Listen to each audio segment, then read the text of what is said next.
აშშში ჩვენი წარმომადგენლები წავიდნენ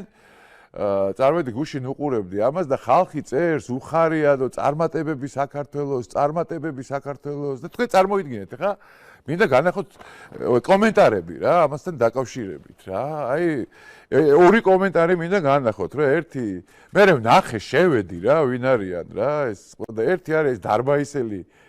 ქართველი ხალი რომელიც უწერს წარმატებები საქართველოს მეც არაფერს არ წერს ამ ორ სიტყვას წერს და ტიპი შემოუვარდება და რას უწერს ნახეთ რა თუ შეიძლება გაუშვით ეს რა მოკლედ აი ხა წარმოიდგინეთ რა ეს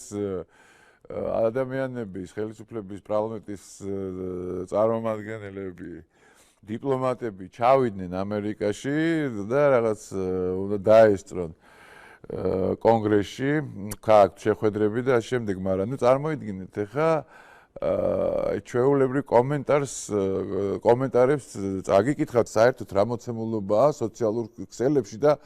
საიდან მოდის საერთოდ ეს ამბავი სიძულვილის ამბავი და აი ყველა ფაქტიურად ყველა ეგეთი კომენტარების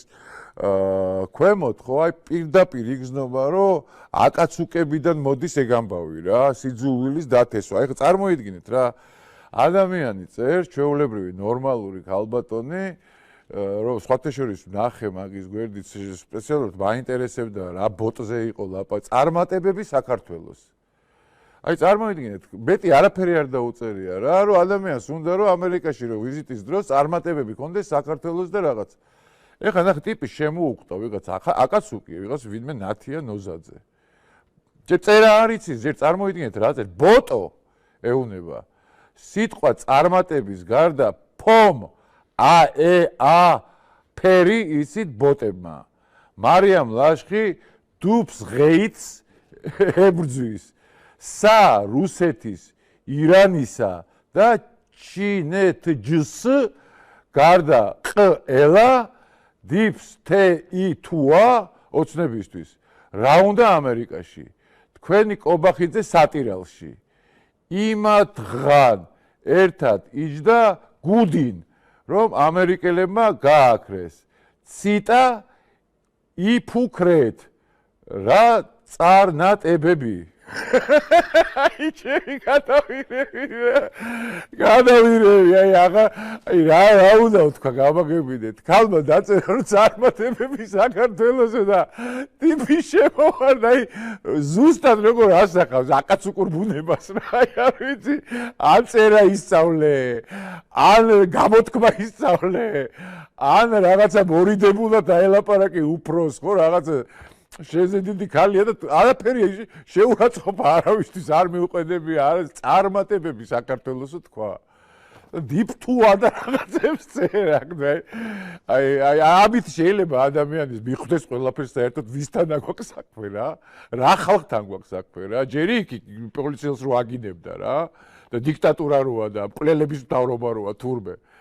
მეორე კიდე ეს რა არ ვიცი რა კარგით, ეხლა ჩემს ხუხაშვილი მინდა ერთის გაუშვა რა, და ხუხაშვილის ამბავი და დავამთავრო ამით ესე. ბიძინა ივანიშვილი ზუსტად ისეთი ტიპის ლიდერია, როგორც აიათოლა ალი ხამენეი იყო. ტიპი რასაც წარმოიდგინე, ბიძინასთან მუშაობდა ამდენი ხანი. აი просто რა უნამუსო უნდა იყოს. და ბიძინა სახში ძინავს, წარმოიდგინე, თკბილად ძინავს. და რასაც აი ვაიმე, ვერთო არ ვიცი რა, ეგეთი უტიფრობა, ეგეთი უმადურობა.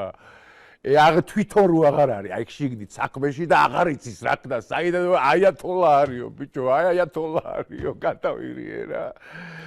ვახ, გია რა, ვახ რა. არ ვიცი რა, გია თუ ხარ ვაფშე არ ვიცი, გიაც ხარ კიდე შეიძლება სახელის და გვარიც აღარ ხარ უკვე არც გია და არც ხუხაშვილი და. კარგი, ეხლა უბრალოდ მინდა ერთი რაღაცა ძალიან მიხალისი ამ სტატუსზეც რა.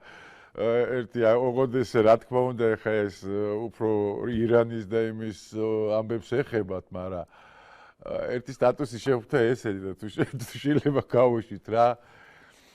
ერთი შახაბასი არ უხსენებია, თორე ირანს ყველა მეთაური დაუხოცედო, ტრაბახობენ. აბა იმ რაკეტებს ჯაჯანიძე ისვრისო.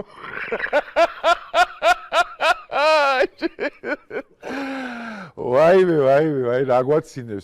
რაგვაცინებს მართლა არ არის სასაცილოდ საქმე, მაგრამ მიუხედავად იმისა, რომ რავი საშინელება ალბათ ყველამ განვიცადეთ ერთად ეს ავიცი 130 თუ რამდენი ბავშვი გოგონები სამწუხაროდ შეეწირა ამ გიჟების იმას, რა ქვია, ერთი მხარიდანაც და მეორე მხარიდანაც რა დაპირისპირებას, ავტობუსი იქნება თუ რეკეტი იქნება დასავლური სამყაროს მხრიდან თუ ამ ფუნდამენტალისტების და იმის იქნება გაძალიანება თუ ყოველ შემთხვევაში იმ ბავშვებს უფეხებზე ეკიდათ ყველაფერი რა ცხოვრება უნდა და სიცოცხლე უნდა და აი ესე დაამთავრებინეს ამ ნაძირლებმა რა ორივე მხარემ მე ვიტყოდი რა